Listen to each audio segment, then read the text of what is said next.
Saudara, siang ini kita akan berbincang dengan Muhammad Hussein, sukarelawan kemanusiaan di Gaza yang kini telah tiba di tanah air kemarin. Assalamualaikum Mas Hussein, selamat siang. Waalaikumsalam warahmatullahi wabarakatuh. Selamat Baik, siang.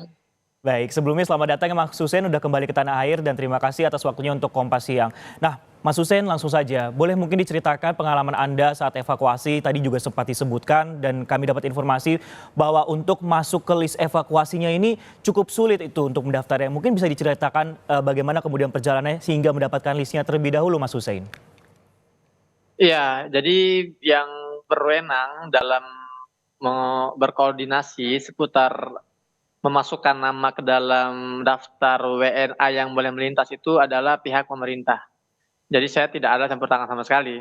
Dan saya menyerahkan semuanya kepada Kemenlu untuk terus berunding dan berdiskusi dengan pihak-pihak terkait.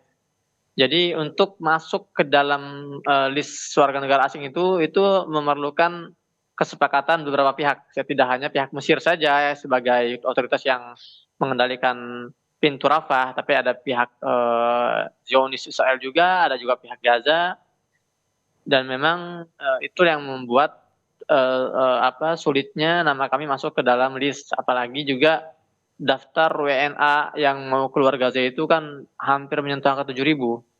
Dan itu dalam kondisi normal saja itu sulit keluar, apalagi dalam kondisi perang seperti ini.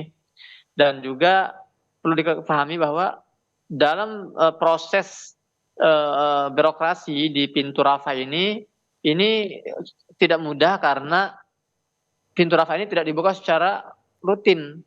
Ya, mereka dibuka itu biasanya seminggu 4 kali atau seminggu 5 kali. Dan ketika dibuka pun tidak 24 jam, hanya beberapa jam, dari jam 10 pagi sampai jam 3 sore. Itulah kenapa rada sulit ya untuk bisa memasukkan nama kami ke dalam daftar. Baik, Mas Hussein, ini kan memasukkan namanya ini kan juga ibaratnya istilah kata ini seperti berebut dengan 7.000 orang dan pintunya ini tidak terbuka setiap waktu selama 24 jam. Ini waktu itu Mas Hussein dengan keluarganya sendiri sudah berapa lama untuk memasukkan namanya ke list akhirnya bisa kemudian diterima atau di ACC? Proses wacana evakuasi itu sudah ada sejak tanggal 12 Oktober. Ya, sekali lagi 12 Oktober kita sudah bergerak, ya sudah pernah bergerak namun hanya sampai pertengahan jalan tapi kita tidak lanjutkan. Dan nama kami keluar itu sekitar hari ke-35. Artinya kalau 12 Oktober itu kan hari kelima agresi. Nah, jadi selama sebulan, ya kurang lebih membutuhkan waktu sebulan untuk pihak pemerintah ini berhasil memasukkan nama-nama kami, nama-nama saya dan keluarga ke dalam list. Sebetulnya nama saya pribadi sudah keluar sejak sejak 2 pekan yang lalu ya, sejak 2 minggu yang lalu sudah keluar nama saya, tapi dalam list tersebut tidak disertakan nama istri dan nama anak-anak saya.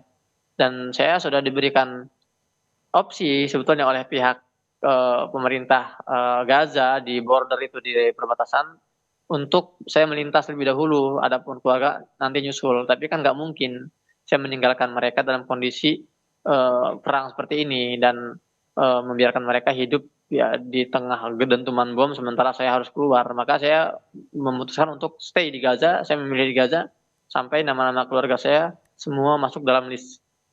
Baik, kalau itu tadi masalah dari otoritasnya untuk mendapatkan ataupun juga masuk dalam list evakuasi. Nah, untuk mungkin perjalanannya ataupun juga proses evakuasinya ini kalau kami baca ataupun juga kami lihat seperti itu juga cukup terkendala masalah operasional juga ya, masalah bahan bakar ya Mas Hussein? Iya, bukan hanya bahan bakar. Hmm.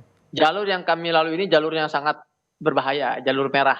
Karena banyak kasus Zionis ini mentarget mobil-mobil yang bergerak di jalur kami, jalur Salahuddin Al-Ayyubi namanya. Dan itu juga satu resiko tersendiri kan. Belum lagi kendaraan yang sangat langka. Ya, kita nggak bisa menemukan kendaraan atau kalaupun bisa tidak mudah untuk mengantar kita dari lokasi rumah ke perbatasan karena jarak yang lumayan jauh dan juga tidak ada bahan bakar itu. Kalau mobil yang akhirnya mengantarkan saya itu karena memang itu sahabat saya dan dia orangnya memang tidak tidak khawatir, dia berani ngambil resiko gitu kan. Dan dia juga mengganti bahan bakar bensinnya dengan minyak goreng.